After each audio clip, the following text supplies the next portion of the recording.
ముఖ్యమైన ఘట్టములకు వచ్చినాం గనక వాక్యమును మనం ధ్యానించుట ఎంతో మంచిది.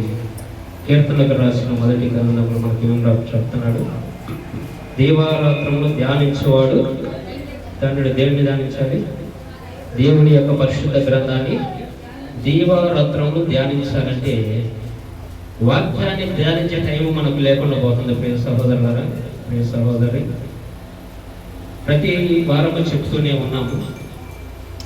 కానీ అనుకున్న ప్రకారంగానే మనం 11:30, 12 గంటలకు మందిరానికి హాజరవుతున్నాము.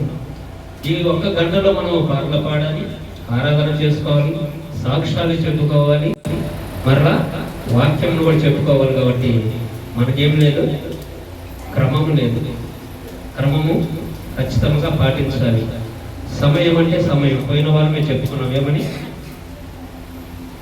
దేవుడు పరిశుద్ధాత్మ ద్వారా ఏం మాట్లాడుతున్నాడంటే, పోయిన వారం చెప్పాడు మనకి 10:30కి ఇక్కడ ఆరాధన స్టార్ట్ అవుతుందనగా 10 గంటలకి యేసయ్య ఇక్కడికి వచ్చి ఉంటాడని తన దాసుల ద్వారా దేవుడు మనకు తెలియపరిచినప్పుడు మనం ఏం చేయాలి?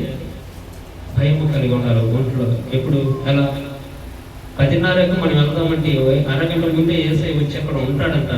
మనం త్వరగా వెళ్ళాలనే ఆలోచన మనకు కలిగి ఉండాలి. వారం వారం వాక్యంతో దేవుడు మాట్లాడుతున్నాడు. మార్తా మరియల గురించి చెప్పాడు. ఏమని చెప్పాడు? మార్తా ఏం చేస్తుంది, మరియా ఏం చేస్తుంది? ఎప్పుడు చూసినా మనము ఎవరిలా ఉంటున్నాం? మార్తా వలె ఉంటున్నాం. అనవసరమైన పనులే ముందు పెట్టుకుంటున్నాం. ఆదివారం కూడా సిద్ధపాటు లేదు మనసు అంటారు. దీన్ని ఏమంటారు? సిద్ధపాటు లేదు. అంటే సిద్ధపాటు అంటే రేపు ఉదయం ఆరాధనకు వెళుతున్నాం అనగా ఒకరోజు ముందే మనం ఏం చేయాలి? ఇంట్లో ఉన్న ప్రతి పనిని మనం సమర్థవంతంగా ఏం చేయాలి? ఆ నైట్కే శుభ్రం చేసేసుకోవాలి. రేపు ఉదయం అనేది ఏంటంటే ఆదివారము, అది దేవుని దినము. మనం దేవుని మందిరంలో క్రమంగా వచ్చేసేయాలి. కాబట్టి మనం తెలుసుకోవాల్సిన విషయాలు చాలా ఉన్నాయి. 36వ కీర్తన చదువుకుందాం. మొదటి వచనం.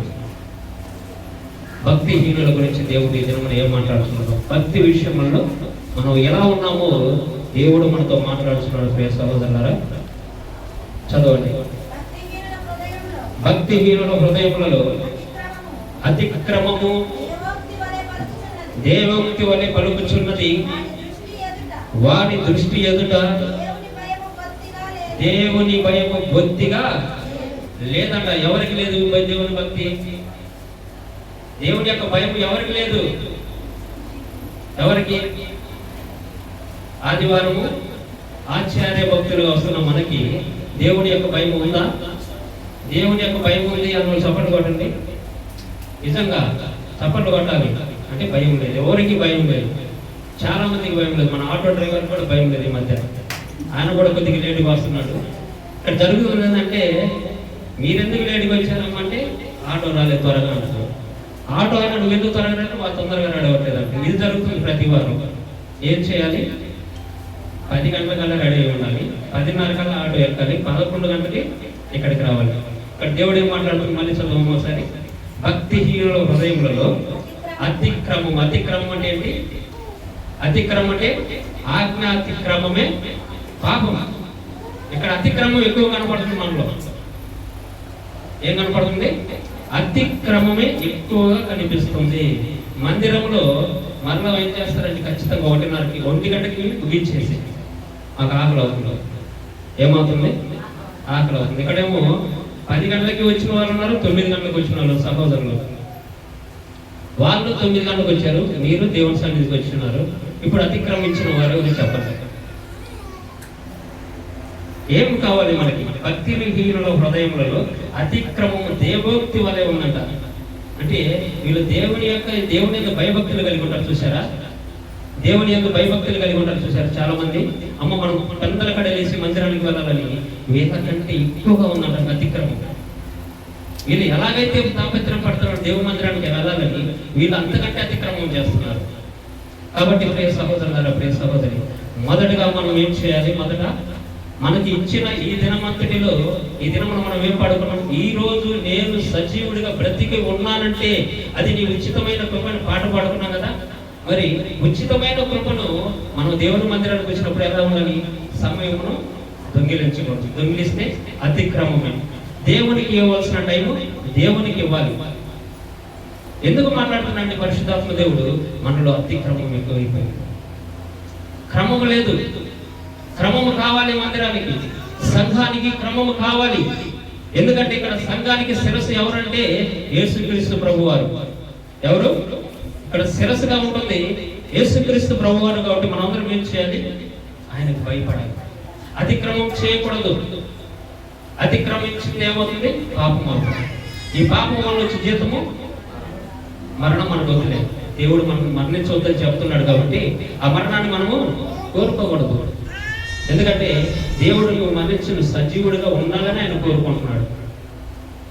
అది ఏదోని తోటలో ఆదాము అవతార మరణం సంభవించిన మాట వాస్తవమే. మన ప్రభు అయిన యేసుక్రీస్తు ప్రభువు ఏం చేస్తున్నాడంటే ఆ మరణాన్ని కొట్టివేసాడు. మీరు సజీవులుగా బ్రతికుండాలని ఆయన మందిరానికి మిమ్మల్ని రమ్మని పిలుస్తున్నాడు. ఆయన ప్రతినిత్యం నా సన్నిధిలో మీరు నిలబడండి.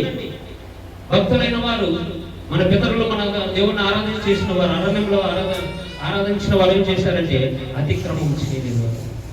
నిత్యం ఆయన పాద సన్నిధిలో ఆయన సన్నిధిని కోరుకుంటున్నారు ప్రతి ఒక్కరు కూడా. అందువలనే 40 సంవత్సరాలు అరణ్యంలో నడిచినను వారి వస్త్రములు ఏమి కాలేదు, వారి వస్త్రములు మార్చిపోలేదు, చినిగిపోలేదు. వాళ్ళ కాళ్ళకు వేసుకున్న చెప్పులు కూడా అరిగిపోలేదు. దేవుడు చప్పట్లు కొట్టి ప్రభునామం మేము పంచుకున్నాం. దేవుని సన్నిధిలో ఉంటే ఆయన ఎలా కాస్పుదం చేస్తాడంటే పగలు ఎలా ఉంటాడు? మేఘస్తంభం వల్ల ఉంటాడు.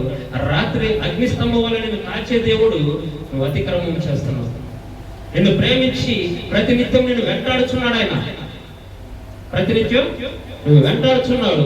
అలాగే ఇప్పుడు సహోదరు మన నరసమ్మ గారు సాక్ష్యం చెప్పినట్లుగా నిత్యము ప్రార్థనలో ఉండాలి. ప్రతి సమస్య నుంచి నేను విడిపించేవాడు ఆయన. శత్రువు నేను తరుముచున్నగా నీకు రక్షణ కల్పించేది ఆయన. అటువంటి ఆ సన్నిధికి మనందరం రావటం కూడా చాలా నిర్లక్ష్యం చేస్తున్నాం. ఎంతటి నిర్లక్ష్యం అంటే చాలా నిర్లక్ష్యం, మామూలు నిర్లక్ష్యం కాదు. లూకా సువార్త 1వ అధ్యాయం చదువుకుందాం.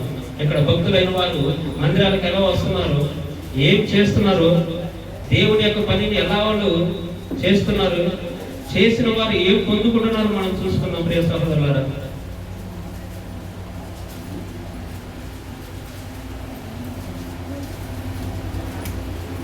ఏడవ వచనం చదువుకున్నాం. మొదటి అధ్యాయం 7వ వచనం. 5 నిమిషాలు చదవండి. 5వ వచనం చదవండి. హేరోదు దినములలో జకరయ్య అనే ఒక యాజకుడు, అతని భార్య, ఆమె పేరు ఎలిజబెత్. ఇక్కడ వీళ్ళిద్దరిని జ్ఞాపకం చేసుకోండి. ఒకటి జకరయ్య, రెండోది అతని భార్య పేరు ఎలిజబెత్. క్రమము అంటే ఏమిటో ఇక్కడ వీళ్ళని చూసి మనం నేర్చుకోవాలని పరిశుద్ధాత్మ దేవుడు మనకు రాయించిన ఈ వాక్యాన్ని మనం నేర్చుకుందాం. బయట ఉన్న సహోదరులందరూ మీ ఆలోచనను పక్కన పెట్టేసి దేవుని యొక్క వాక్యాన్ని వినవలసిందిగా ప్రభు పేట మనం చేస్తున్నాను. చదవండి. వీరిద్దరూ ప్రభు యొక్క సకలమైన ఆజ్ఞల చొప్పునను న్యాయ విధుల చొప్పునను నిరపరాధులుగా నడుచుకొనుచు దేవుని దృష్టికి నీతిమంతులై ఉండి గొడ్రాలైనందున వారికి పిల్లలు లేకపోయింది. మరియు వారిద్దరూ బహుకాలము గడిచిన వృద్ధులైన జకరయ్య తన తరగతి చొప్పున దేవుని ఎదుట యాజక చర్మం ధరించుచుండగా యాజక మర్యాద చొప్పున ప్రభు ఆలయంలోకి వెళ్ళి ధూపము వేయుటకు అతనికి వంతు వచ్చాను. ధూప సమయమందు ప్రజల సమూహం అంతయు వెలుపల ప్రార్థన చేయుచుండగా ప్రభువు దూత ధూపవేదిక కుడివైపున నిలిచి అతనికి కనపడి, జకరయ్య తొందరపడి భయపడిన వాడాయను. అప్పుడు ఆ దూత, జకరయ్య భయపడకము, నీ ప్రార్థన వినబడినది. నీ భార్య ఎలిజబెత్ నీకు కుమారుని కనును. అతనికి యెహోవా అని పేరు పెట్టుదువు. దేవునికి మహిమ కలుగును గాక. ఇక్కడ జకరియా ఎలిసబెత్ ఏం చేశారు? మందిరంలో క్రమము చొప్పున ఏం చేస్తున్నారు? క్రమాన్ని పాటించారు. క్రమము పాటించిన దానివల్ల జకరియతో ఎవరు మాట్లాడుతున్నారు? దేవుని యొక్క దూత మాట్లాడుతున్నారు. యాజక ధర్మం జరిగించే జకరియా ఎలిసబెతులు క్రమముగా మందిరానికి వచ్చేవాళ్ళు. ఏం చేసేవాళ్ళు? వారి యొక్క పని చేసేవాళ్ళు. దేవుని ఏం చేస్తున్నారు? వాళ్ళు భయభక్తులు కలిగి ఉన్నారు. దేవుని యొక్క భయభక్తులు కలిగి ఉంటున్నారు. కాబట్టి మనందరం కూడా దేవుని యొక్క మందిరానికి వస్తున్నట్లుగా మనం ఆచార్య క్రైస్తవము చేయకూడదు. దేవుని యొక్క భయభక్తులు కలిగి ఉండాలి. ఇక్కడ ఈ జకరియా ఎలిసబెత్ ఎన్ని సంవత్సరాల నుంచి పిల్లలు లేరమ్మా? ఎన్ని సంవత్సరాలు లేరు వాళ్ళ పిల్లలు? వాళ్ళకి 99 సంవత్సరాలు వచ్చిన వరకు వారికి పిల్లలు లేరు. వారికి కూడా పిల్లలు లేరు. కానీ వారు ఏం చేస్తున్నారంటే వారికి అన్ని ఉన్నను ఏమంది? వాళ్ళ దగ్గర దేవుని ఎందుకు భయం ఉంది, దేవుని ఎందుకు భక్తి ఉంది. క్రమంగా మందిరానికి వస్తున్నారు. వారు ధూపా వేదికలు వేస్తున్నారంట. ఏంటి? ప్రార్థన అనే ధూపా వేదిక ఇక్కడ వేయాలి. ఇక్కడ ఉన్న ప్రతి ఒక్కరు ప్రార్థన అనే ధూపా వేదిక మీరు ఎప్పుడైతే వేస్తారో అప్పుడు దేవుని యొక్క దర్శనం మీకు కలగాలి. ఇక్కడికి వస్తున్న ప్రతి ఒక్కరు ఏదో వచ్చుతున్నాం వెళ్ళిపోతున్నాం అని కాకుండా ప్రార్థన ద్వారా ఫలితాలు పొందుకోవాలి. దేవుని మందిరంలో ఆశీర్వాదాలు ఉన్నాయని రావాలి. దేవుని సన్నిధిలో దీవెనలు ఉన్నాయని వస్తున్న మీరందరూ కూడా ఉట్టి చేతులు వెళ్ళడం దేవునికి ఇష్టం కాదు. ప్రతి ఒక్కరు కూడా సంపాదించుకోవాల్సిన దేవుని యొక్క దీవెనలు. మన కుటుంబం బాగుండాలి, మన పిల్లలు బాగుండాలి, మన గృహం అంతటిలో దేవుడు ఉండులాగా మనందరం ప్రార్థన చేయాలి. ప్రార్థన నేర్చుకోవాలి. దేవుని సన్నిధిలో ప్రార్థన ధూపం వేయకుండా ఎంతసేపు నువ్వు పాటలు పాడి ఏం లాభం, చప్పట్లు కొట్టుకొని ఏం లాభం? భయభక్తులు కలిగి ఉండాలి. మొదటగా భయం లేకపోతే ఏమవుతుంది? క్రమము మనం తప్పితే ఆ క్రమాన్ని దొంగిలించేవాడు ఎవరంటే అపవాది కాదు. మనము క్రమము తప్పిన ప్రతి నిమిషము, ప్రతి క్షణము, ప్రతి గంట కూడా వాడేం చేస్తున్నాడంటే వాడు అకౌంట్లోకి వేసుకుంటున్నాడు. ఎవడు అకౌంట్లోకి? మన శత్రువు వాడు అకౌంట్లోకి వేసుకుంటున్నాడు. వీరి సమయాన్ని నేను దొంగిలించేస్తున్నాను.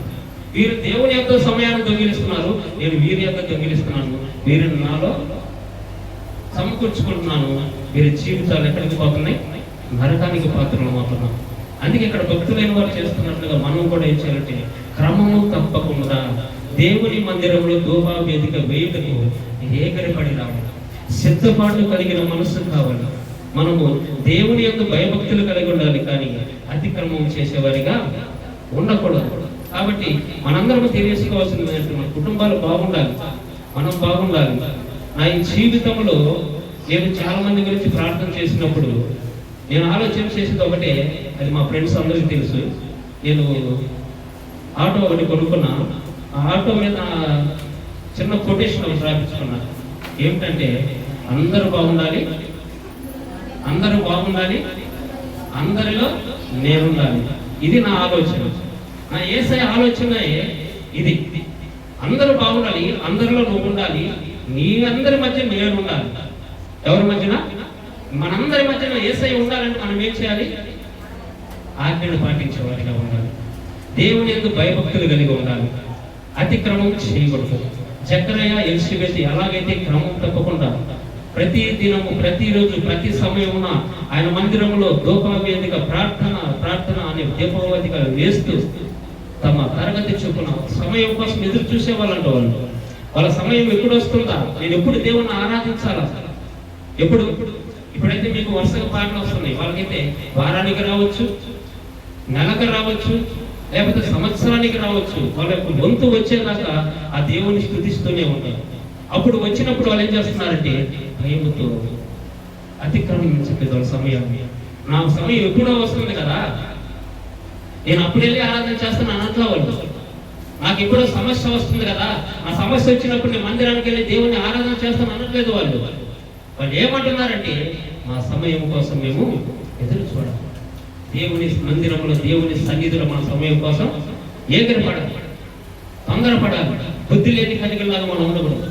వారు కూడా ఈ బుద్ధి లేని కన్యకలు, బుద్ధి కలిగిన కన్యకల గురించి దేవుడు ఏం మాట్లాడుతున్నారంటే ఒకరు ఎత్తబడతారు, ఒకరు విడవబడతారు. మనం మందిరానికి వచ్చే టైంలోనే వాళ్ళ రాకడ సమీపం వచ్చిందానికి ఏం జరిగింది? ఏం జరుగుతుంది? దేవుని యొక్క ఎవరైతే 10 గంటలకు పరిగెడతారో వాళ్ళు ఎంత పడతారు? ఎందుకంటే ఆజ్ఞ. ఎవరైతే 10:30కు 11 గంటలకు పోదాం అనుకున్న వారికి విడవబడతాం జరగచ్చేమో. అందుకే వాక్యం ఏం చెప్తుందంటే, ఇద్దరు తిరుగులు విసురుతుండగా ఒకరేమయ్యారు? ఎత్తపడ్డారు, ఒకరు విడవబడ్డారు. అంటే మనందరం ప్రార్థనకు వచ్చే వాళ్ళమే, కానీ క్రమం లేదు. అందుకే ఆయన అంటున్నాడు, అతిక్రమం చేస్తున్నారు. వీరి యొక్క భక్తి దేవుణ్ణి నిజంగా ఆరాధించాలి భక్తి కంటే మించిపోయిందంట మన భక్తి. కాబట్టి సహోదరుడు, సహోదరి, దేవుని దీవెనలు పొందుకోవాలంటే జకరియా ఎలిజబెత్ గారు చేసినట్లుగా దేవుని మందిరంలో మనందరం కూడా ఎలా ఉండాలి? భయభక్తులు కలిగి ఉండాలి. వారిద్దరూ కూడా ప్రభు యొక్క సన్నిధిలో ఎలా ఉన్నారు? 6వ వచనం చదవమా. వీరిద్దరూ ప్రభు యొక్క సకలమైన ఆజ్ఞల చెప్పులను, న్యాయ విధుల చెప్పులను నిరపరాధులుగా ఉన్నారు. ఇక్కడ నిరపరాధులుగా ఉండాలి. ఇదొకటి.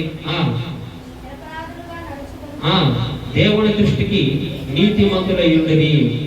మన మందిరానికి వస్తున్నప్పుడు నిరపరాధులుగా ఉండాలంట. నిరపరాధులు. దేవుడు మనల్ని ఆ బుద్ధి లేని కనికలు అన్నట్టుగా మీరు విడవబడ్డారు, మీకు తలుపు తీసే ప్రసక్తి లేదు. ఎందుకంటే మీరు సిద్ధపాటు లేని మనసు కలిగిన వారు కాబట్టి మీకు తలుపు తీయబడదు. వీరైతే సిద్ధపాటు కలిగి వచ్చి ఉన్నారు కాబట్టి వీళ్ళకు తలుపు తెరవబడింది. వీళ్ళు పరమునకు ఎత్తబడుతున్నారు. పెళ్లి కుమారులతో కలిసి వీళ్ళు పెళ్లి విందులో కూర్చొని పెళ్లి విందు చేయబోతున్నారు. మనం పెళ్లి విందులో పాల్గొనే వారిగా ఉండాలి. ఏం చేయాలి? దేవుని యొక్క పెళ్లి విందులో పెళ్లి కుమారుతో కూర్చొని విందు చేసేవారిగా ఉండాలి, కానీ విడవబడేవారిగా మనము ఉండకూడదు. కాబట్టి ఈ దినమున దేవుడు మనతో మాట్లాడిన ఈ క్రమాల చొప్పున మనందరం కూడా ప్రతి ఆదివారమున మనం వస్తున్నది కూడా ప్రతిరోజు కూడా కాదు, వారంలో ఒక్కసారి వస్తున్నాము. ఎప్పుడు? వారంలో ఒక్కసారి వస్తున్నాము. కాబట్టి ఈ ఒక్క వారంలో కూడా మనం ఏం చేయాలి? జాగ్రత్తగా టైంకు పాటించాలి. ఎందుకంటే టైం పాటించకపోతే ఏం జరుగుతుందంటే, గతంలో ఈ రూట్లో ఒక బస్సు వేసేయాలి ఆర్టీసీ వారు. వీళ్ళందరూ అర్జీలు పెట్టుకున్నారు, మాకు బస్సు లేదయ్యా, బస్సు కావాలా, మాకు ఆటోలు కూడా రావట్లేదు, మేము ఎలా రావాలి, ఎలా పోవాలన్నప్పుడు బస్సు వేసేది. సరే, వాళ్ళ కష్టాలు ఎందుకు తీరకూడదని గవర్నమెంట్ బస్సు వేస్తే ఈ సంఘంలో ఉన్న వాళ్ళు ఏం చేశారు తెలుసా? బస్సు వస్తే బస్సు ఆపు. ఎప్పటి వరకు? ఆమె బాత్రూంలోకి వెళ్ళి స్నానం చేసి జడేసుకొని పౌడర్ కొట్టుకొని సమస్తం రెడీ అయ్యాక బస్సు ఆపు, మేము వచ్చిందాక నువ్వు ఆపాలి, అంతే. మేము వచ్చి బస్సు ఎక్కిన తర్వాత నువ్వు రైట్ చెప్పాలి. ఏం చేయాలా? గవర్నమెంట్ వారి టైం ఏంటి? ఇక్కడ 11 గంటలకు బయలుదేరితే 12 గంటలకు కొండేపులో ఉండాలి. కొండేపులో 12 గంటలకు బయలుదేరితే 1 గంటకి కోదిల్లో ఉండాలి. ఏమో గంటన్నర ఆగితే అతను యజమానికి ఏం సమాధానం చెప్పుకోవాలి? ఏం చెప్పుకోవాలి? డ్రైవరు యజమానుడికి ఏమని సమాధానం చెప్పాలి? అయ్యా, ఆమె స్నానం చేయడానికి వెళ్ళి మేము వచ్చినప్పుడు ఆమె రెడీ అయిందా, కొన్ని ఎక్కించుకొని రమ్మని వచ్చామని ఒప్పుకుంటాడా? తీసి పడేస్తారు. ఏం చేస్తారు? తీసి పడేస్తారు. అక్కడ ఎక్కడ జరిగింది ఏంటంటే, ఆ బస్సే తీసేసి ఏమన్నా మనకి మహిమ కలుగునుగా ఏం చేశారు? ఆ బస్సే లేకుండా చేశారు. గవర్నమెంట్ ఏం చేసిందంటే, వాళ్ళ టైం ప్రకారం మనం పోకూడదు, మన టైం ప్రకారం వాళ్ళు రావాలి కాబట్టి బస్సు అవసరం వాళ్ళకి లేదని తీసి పడేసారు. ఈరోజు కూడా నడుచుకొని రావడం, లేదా మీకు దేవుడి దేవాల పనులు కొనుక్కున్నట్టు పనుల మీద వస్తుంది. అంతకుముందు అయితే నడిచే రావాలి. కాబట్టి మనము కూడా మన యజమానుడైనటువంటి యేసుక్రీస్తు ప్రభు వారు మనకి ఇచ్చిన సమయం చొప్పున మనందరం కూడా ఏం చేయాలి? కరెక్ట్ టయానికి ఆటో దగ్గరకు వచ్చేసేయాలి. ఆటో డ్రైవర్ లేట్ చేశాడనుకో, అతను లెక్క అప్పుడు చెప్పుకుంటాడు. మీరు కనుక లేట్ చేసినట్టు మీరు చెప్పుకోవాల్సి వస్తుంది. మీరందరూ లేట్ చేసినట్టే నేను చెప్పుకోవాలి. దీనికి నేనే మూలకారం అవుతున్నాను. అర్థమవుతుందా? అంటే మిమ్మల్ని హెచ్చరించలేక నేను కానీ వెనకబడితే, నేను భయపడితే రేపు పొద్దున్న 4 వాతలు వేస్తాడు, చింత మిల్లతో పడుతున్నాయి ఏసాయి. అంటే క్రమం నేర్పించకపోతే అది మందిరం కాదు, అది క్రైస్తవం కాదు. క్రమం తెలుసుకోకపోతే మనము భక్తులమే కాదు, ఆజ్ఞాతిక్రమం చేసిన పాపులం అవుతాం. కాబట్టి దయచేసి మళ్ళీ ఒకసారి చెప్తున్నా, 10:30కి మందిరానికి వచ్చే మార్గం మ్యాక్సిమం 10:30 అయితే 11 గంటలు వచ్చేటట్టు చూసుకోండి. 12:30 మాత్రం 1 గంటకు అసలు రావు. అర్థమవుతుందా? ఎందుకంటే ఇక్కడ యేసు ప్రేమ ప్రార్థనశాల ఉన్నది కనుక దేవుడు తన ప్రేమ చొప్పున, తన దయా సంకల్పం చొప్పున మనందరినీ కాచి కాపుదల చేస్తున్నాడు. కాబట్టి ప్రియ సహోదరి, మీరందరూ కూడా తొందరపడి ఏకరపడి రావాలి మందిరానికి. మీరు వస్తే మనం పరిపూర్ణంగా ఆత్మపూర్ణంగా దేవుని ఆరాధన చేసుకుంటాం. త్వరగా చేయాలి. ఇప్పుడు పాటల కోసం గంట టైం అవుతుంది, ఆరాధన కోసం అరగంట టైం అవుతుంది. మనం ఎప్పుడు పరిపూర్ణంగా దేవుని ఆరాధన చేసుకుంటాం? ఆలోచన చేయండి.